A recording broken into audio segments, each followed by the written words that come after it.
Erik Gudbranson needs a new contract, and Columbus cannot be the team that gives it to him. We're discussing that on today's Locked On Blue Jackets.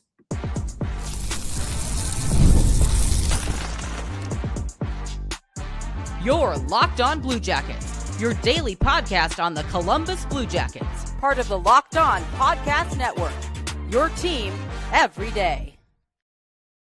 Hello, welcome to Locked On Blue Jackets, part of the Locked On Podcast Network, your team every day. I am, as always, your host, Jay Foster, here to give you the good, the bad, and the ugly about your favorite team and mine, the Columbus Blue Jackets. Before we get things started, I want to thank everyone for making this your first listen of the day every single day. And I also want to let you know that today's episode is brought to you by FanDuel. Right now, just bet $5 and get $150 in bonus bets if your first bet wins.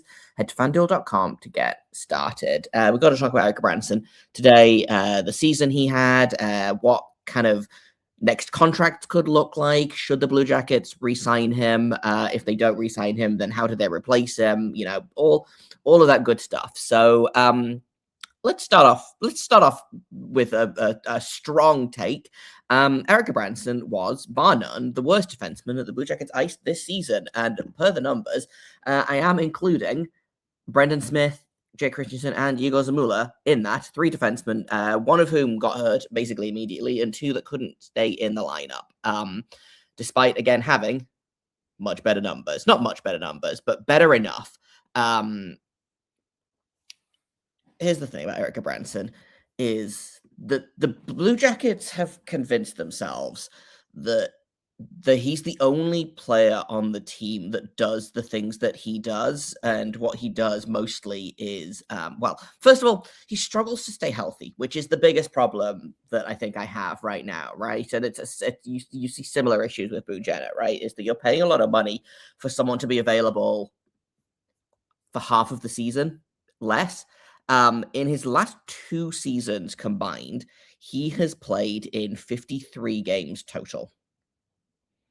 Now, in his first two seasons with Columbus, he played 70 in his first season, 78 in his second. Fine. Third season of this contract, played 16 games. He was making $250,000 for a game, if my math is right on that. This season, played 37 games, which is better, but still, for me, not enough. Like, I don't like that's my main problem. I think like it's that, and then also I don't think he's a very good defenseman anymore. Like if he is playing, here's the thing: there is a time and there is a place on this roster for Erik Gudbranson, and that place is seventh defenseman, and extremely sheltered minutes. But for whatever reason, he just doesn't get that. He plays when he's healthy. He plays. You know, he played an average of almost 18 minutes this season, which I'm going to go ahead and say is probably above what Dante Fabro played. I don't think it's above Denton Matejchuk, but like there is a possibility that Erik Gudbranson, when he's healthy, is the fourth most used defenseman on this team. And that, again, is a problem because he is your seventh defenseman. Just straight up, he is your seventh best defenseman. He played over a minute more than Dante Fabro. Obviously, Zach Werenski led the way, Provorov second, and then Severson and Matejchuk third and fourth. I'm fine with that as your top four. Like, I would play Provorov less and Matejchuk more, but that's not what this episode is about. Erik Gudbranson, yes, he's playing third pair minutes as a third pair defenseman, but the fact that he's out here playing almost 18 minutes a night, and then you've got guys like Zamula and Christensen who are, I would say, basically equal in terms of on-ice ability. They play different games and different styles, but when you get down to like the bare who wins their minutes, Zamula and Christensen won their minutes. They didn't win their minutes, but they lost them less convincingly than Gudbranson did. And they're out here playing. Jake Christensen averaged 10 minutes a game this season. Zamula averaged 12 and a half. And again, both struggled to get in and out of the lineup. Erik Gudbranson had 3 points this season, which for a defenseman is I am less inclined to make points a point of anything as a defenseman, because I do think, again, and especially someone like Gudbranson, who is a shutdown defenseman, or should be a shutdown defenseman, But I don't think he doesn't win his minutes. Like, again, you look at the slightly fancier stats. 41% of the shot attempt share, 5-on-5, 38% of the expected goals share, but he came out at 50% on ice goals, which means he basically, as many goals as were scored when he was on the ice at 5-on-5, they were allowed, goals were allowed. So basically came out in the wash. But that's because that's not because of anything he was doing. You know, he just is an intensely frustrating player to watch. I don't think he's got the foot speed to keep up if he ever did have it. I don't think he has bad hockey IQ, which is what I was going to say next. And I don't actually think that. I just don't. I think that his brain and his feet and his hands are just kind of on a disconnect sometimes. And I think that he thinks that he is either faster than he is or, can make a better pass than he does. Because he makes a lot of the right choices in the game. I don't see his decision making as an issue. I genuinely don't, unlike, some other defensemen that we're not going to talk about. But I just don't think that he can keep up with the game as it is. And to me, again, that feels like a problem. When you flip over to slightly fancier stats, so fancier than just straight up Corsi and expected goals, hockeyviz.com has him as being 22. He creates 22% less offense than league average and allows 12% more on the defensive side of things. So he is 12% worse at defense than league average and 22% worse offensively. That's a problem. He was so bad this season, he actually has fallen off the graph that Micah has made to basically look at what his numbers were doing. And he was good the past couple of seasons. He was a perfectly fine third pair defenseman. This season, he has dropped so far below third pair that, again, he is no longer on the graph. Like, and this all feels like I'm just kind of dumping on the guy. And, like, I guess I kind of am, because I think that this team had a real chance last season to upgrade their defense, and they missed out on it. That's not Gudbranson's fault. But they do just keep putting him in the lineup. And again, that's not his fault. I'm not going to sit here and say that it's Erik Gudbranson's fault that he's playing all of these minutes, because what do I want to, like, I'm not going to sit here and be like, you know what Erik Gudbranson should do? He should say, no, thank you. I'm going to sit in the press box. I don't want to play. You should play somebody else. Like, that's simply not going to happen. Right. But he is playing way above his level, and he's playing third pair minutes and he's still playing above his level. So, like, what does that tell you? Right. The Blue Jackets, for better or worse, are locked into 4 of their 6 defensemen right now, by which I mean Werenski, Fabro, Provorov, and Severson all have contracts that last at least for 2 years. And, the only one that expires in 2 years is Werenski, and you've got to think that they're going to throw a blank check at him, right? Then the Matejchuk is going to get a contract this summer. There's 5 defensemen. The only position that you are going to be able to improve your defense at is Gudbranson's. I cannot believe that Erik Gudbranson is going to be the best option out there for defensemen. Like, again, he play someone for 15 minutes a night, and they don't have to be a complete liability. Like, even if you want to go out there and get another shutdown defenseman, which I don't like, I don't know. I go back and forth on the concept of a shutdown defenseman, because I do think that the game has kind of evolved away from a lot of that. I'm not going to sit here and say that the Blue Jackets couldn't get better defensively. I think they super could, but I think the fact that I don't think that they need to go out there and just get some guy that will stand there and do nothing, right? Like, I think there's a difference between shutdown defenseman and stay-at-home defenseman, and I would love them to go get a shutdown defenseman. Erik Gudbranson is a stay-at-home defenseman. There is a difference. Yes, he makes basically nothing on the cap right now. I can't imagine if they do re-sign him that he'll get a raise. But here are the facts before we take a break. Erik Gudbranson is 34 years old. Yes, he will be 35 at the end of next season.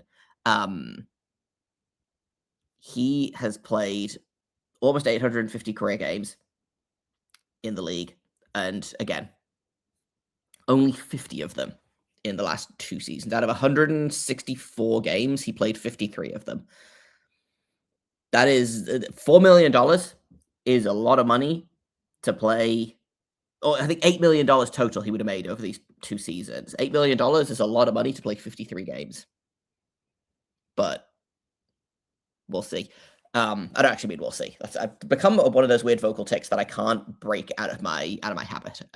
Anyway, we'll take a break and then we'll get back into the contract. And here's the thing: is that I think there is a path to them keeping him. I just don't think I like any of the options. So we'll talk about what that means in just a second here on Locked On Blue Jackets. First, I'm going to tell you about game time. There's nothing like playoff hockey live. The intensity, the rivalries, the crowd, it is just different when you're in the building.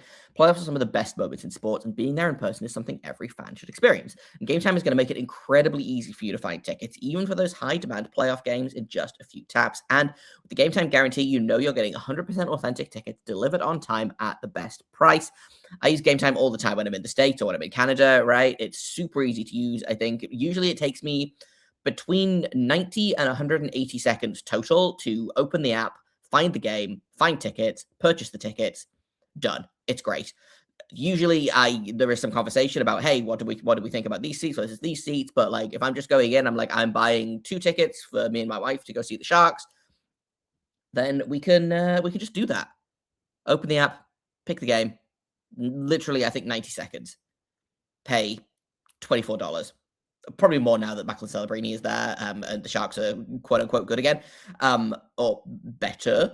But the point I'm making here is game time is so easy to use, and the prices are also great. They've got lowest price guarantee, which means if you find tickets in your section and row for less somewhere else, game time will credit you 110% of the difference. Take the extra out of buying tickets with Game Time. Download the app, create an account, and use code LOCKEDON for $20 off your first purchase. Terms apply. Again, create an account and redeem code LOCKEDON spelled out for $20 off. Download the Game Time app today. Last minute tickets, lowest price guaranteed.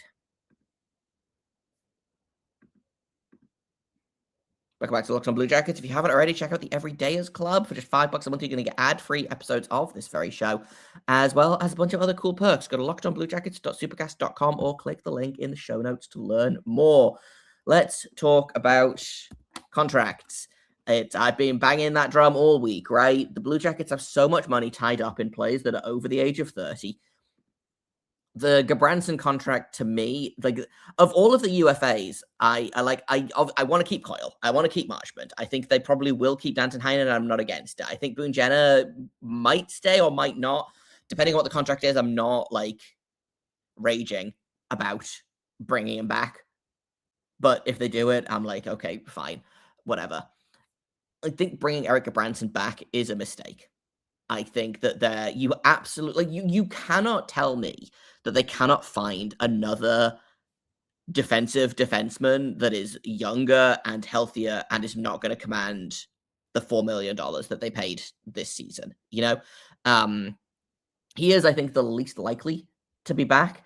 Again, Don Waddell hasn't spoken about it, but he spoke very candidly about Boone Jenner and how Boone Jenner's missed a bunch of time, and that has to come in, that has to be taken into account, etc. But this is your chance to upgrade defense, because you're not going to be able to upgrade it anywhere else, right? Werenski's locked in. Provorov locked in. Severson locked in. Fabro locked in. Matejchuk about to be locked in. I was wrong. Matejchuk doesn't need a new contract this season. Next season, he will need a new contract. I got my RFAs mixed up. I apologize. The Gudbranson spot, the sixth defensive spot, is the only place that you can upgrade. And I think that they should try. And I don't know off the top of my head who that should be. Again, the free agent space, just kind of in general this season, is truly brutal. Looking at the defensive UFAs, they're not that they sure are a bunch of UFAs, right? I can't make it filter through to just defensemen at the minute, but some of the top defensive UFAs, you got Jacob Trouba, you got John Carlson, you've got Nick Leddy, you've got Rasmus Andersson, you've got Jamie Alexiak. Those are the top paid guys anyway. Who else is on this list? Nick Jensen. I don't think any of those guys are options, but if you can go out and get like, man, I don't know, if you can go out and get someone that basically, Igor Zamula, I think actually is a fantastic replacement for Erik Gudbranson because they play a similar game and they fulfill a similar role. I think Zamula is, well, I know Zamula is younger. I think he is better. His numbers were much closer to 50-50 than not. Like, again, he didn't win his minutes, but he did lose them less convincingly than Gudbranson did. So Zamula had 48% of the shot attempt share and 45% of the expected goals to Gudbranson's 41% of the shot attempt share and 38% of the expected goals, right? Zamula, he blocks shots. He stays at home. He is a defensive defenseman. He's not the world's greatest skater. Like, I'm not going to sit here and say that he is, but in terms of, again, just like numbers, he blocks about the same amount of shots as Gudbranson, has about the same amount of like takeaways, giveaways, etc. Many fewer penalty minutes, actually. Igor Zamula only took 2 minor penalties with Columbus all season. He doesn't throw a lot of hits, which I think is where people are going to get bogged down in that. Gudbranson throws a lot of hits. Was second for Blue Jackets defensemen in hits this season, but I also don't think that hits are the be-all and end-all of basically any aspect of the game anymore, which, again, is maybe a hot take, but the point I'm making here is Zamula does basically everything that Gudbranson does, but slightly better, except for hits. And I think you can do without the hits, frankly. Again, because like I've said it before, and I'll say it again. The reason you are throwing a hit is because you do not have the puck. If you have the puck, you do not need to throw a hit. You should be trying to own the puck instead of just being like, well, look at how many hits he throws. Yeah, because he doesn't have the puck ever. What I would be interested in is, and this is not something I have the numbers for in front of me, is how often a player throws a hit and his team gets possession again, either as a result of that hit or within, let's say, 3 seconds of the hit being thrown. How often does that player's team regain possession? I think that would be something that I would be really interested in looking at. I don't have those numbers in front of me. I don't know if those numbers exist, but like, again, I think hits have their place, but I'm not going to sit here and be like, well, they should sign this guy because he has more hits.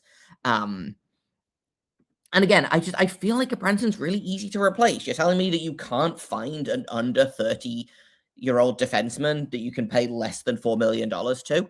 Like, that's what I keep coming back to, right? Is you're telling me that you can't find a replacement level defenseman anywhere in the entire NHL. Like, again, it doesn't, like, call someone up, like, see who you've got in camp. I think Guillaume Richard is a really great example of this. He is a extremely no offense at all ever kind of defenseman, or he was in college anyway. He's a little bit more offensively minded in the AHL, and he's been doing a really good job with the Monsters. I like Richard's game a lot. Down in Cleveland. We'll talk about Cleveland in a second, actually, because they've got game 3 of their playoff series coming up in like 2 hours' time. But like, call them up, see what you've got. And if it works, it works. And if it doesn't, well, then you send him back down. Like, and he costs about a fourth as much as Gudbranson costs. And again, I think Gudbranson will take a pay cut. I don't know how big that pay cut will be, but I'd like to think it will be a significant one. And I also can't see them bringing him back for longer than a season. And again, I talked about, like, there are ways that I can see them make this work. And the ways that I can see them make this work is if he signs a 1-year deal for less than, frankly, I was going to say less than $2 million, but like, frankly, less than $1.5 million. If you're paying Erik Gudbranson more than $1.5 million, then that feels like a misuse of the cap space that you have. And he should be your 7th defenseman, which, again, you can bring Erik Gudbranson back and still have the opportunity to bring somebody potentially like Guillaume Richard in. And again, I don't think Richard is the answer here necessarily, but like, you don't know until you play him, right? Sometimes a guy just gets called up and then you're like, oh, okay, no, he's here to stay now. Great. Love to see it. And don't see a path to improving the defense if Erik Gudbranson is still playing consistent and heavy minutes for this team. And heavy is the wrong word, but like, if he's playing 18 minutes a night and your sixth defenseman is playing 12 minutes a night or 10 minutes a night, like, that's a problem. And I don't know if Zamula is actually a decent replacement for Gudbranson because, we saw that coach didn't seem to like him. Coach didn't seem to like Jake Christensen either, based on the fact that they kind of flip-flopped each other the entire time Rick Bowness was here and averaged about 4 minutes a game. That's hyperbole, but, So, okay, fine. Go out and find somebody else. Don't know who it is, but find literally anybody else. Somebody under the age of 30, please. For the love of God. Someone that can play 70 games if you need them to. Erik Gudbranson, great seventh defenseman.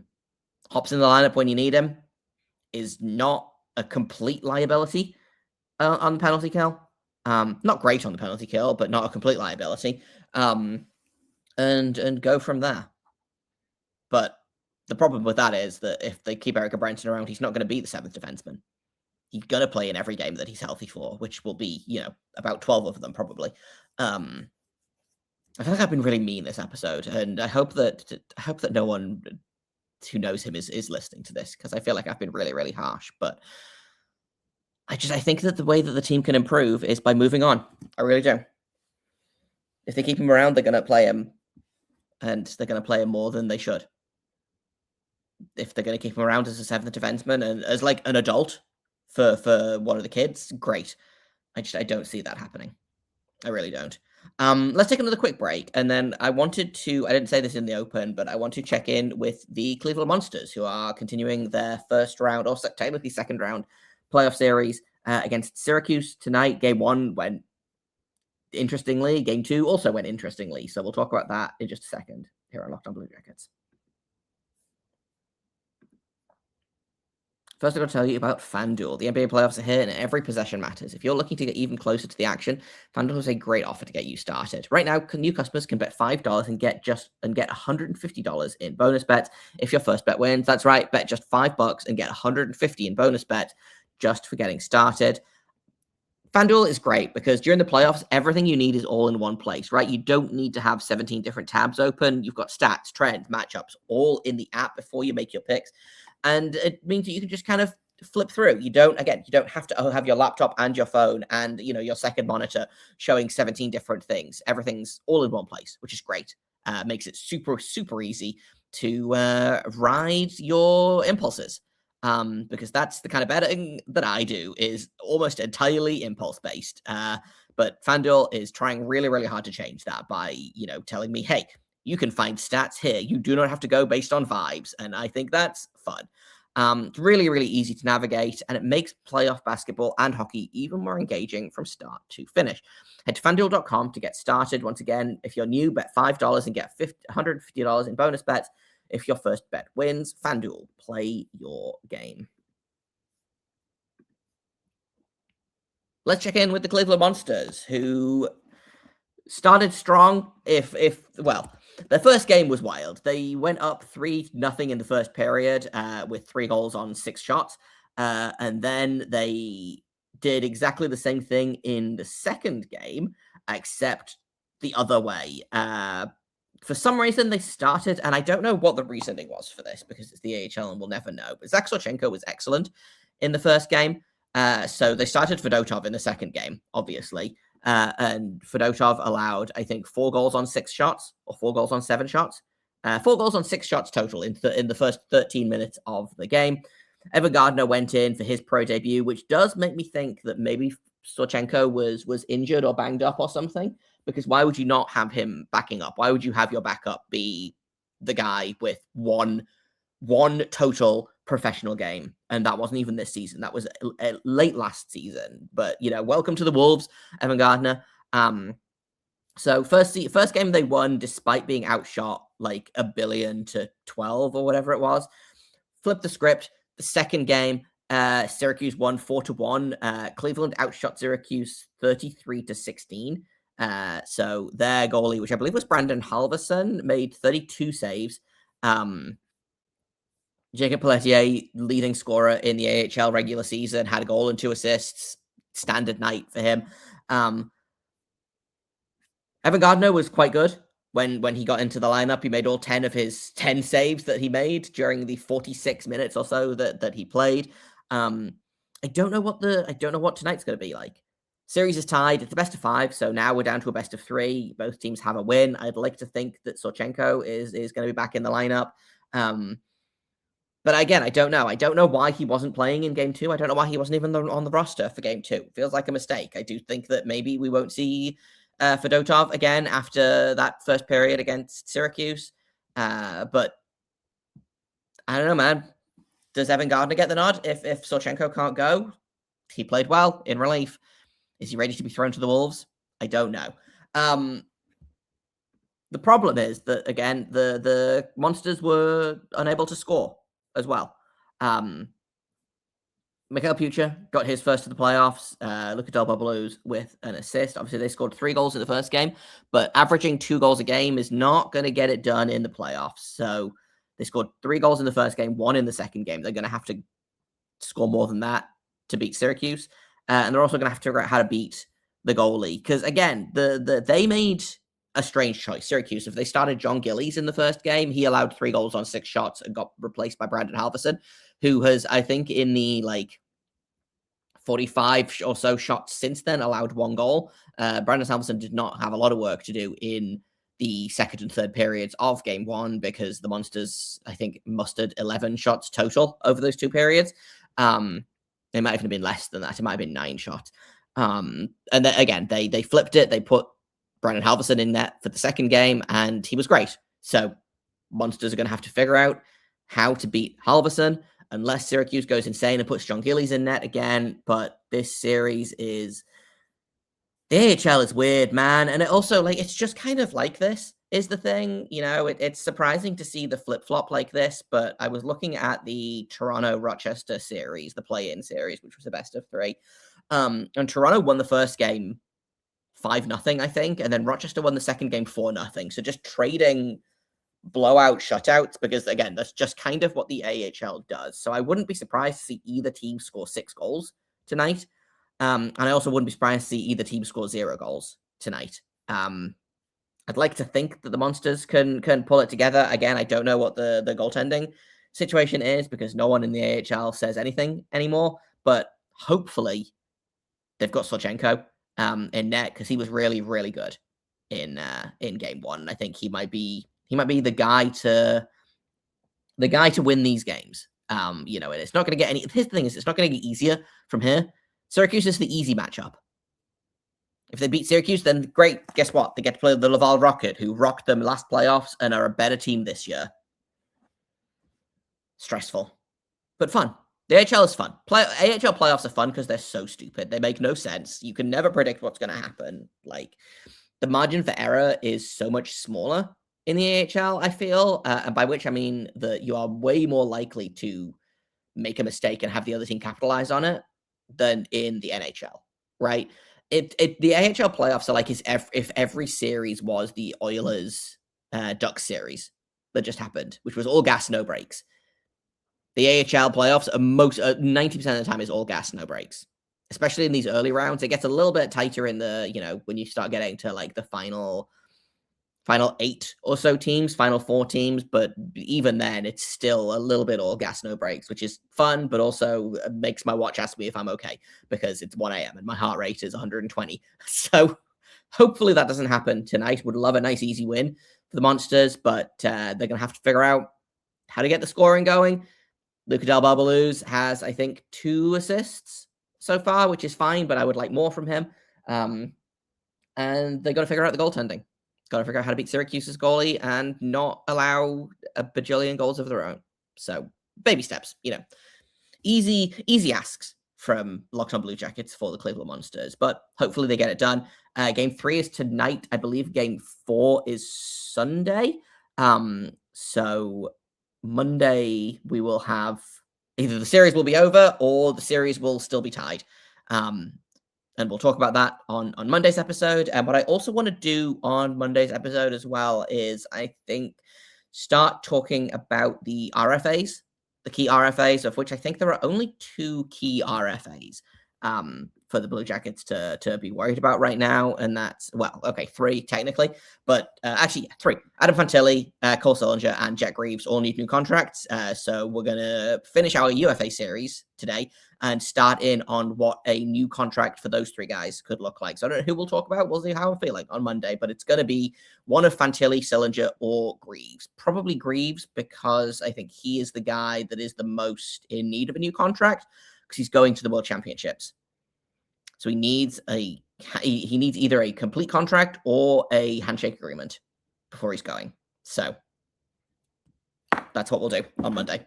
We're done. We'll talk about Jet Greaves, and we'll talk about the Monsters a little bit more, because they showed up to the playoffs and the Blue Jackets didn't. Thank you for listening to this episode, making it your first listen of the day every single day. If you are Erik Gudbranson or are related to him, I would like to apologize once again for how mean I was this episode. But you can find me over on Twitter at LO_Blue Jackets. Sign up for the Everydayers Club if you haven't already. Go to lockedonbluejackets.supercast.com or click the link in the show notes to learn more. We'll be back on Monday with a brand new episode. And until then, make sure you stay locked on.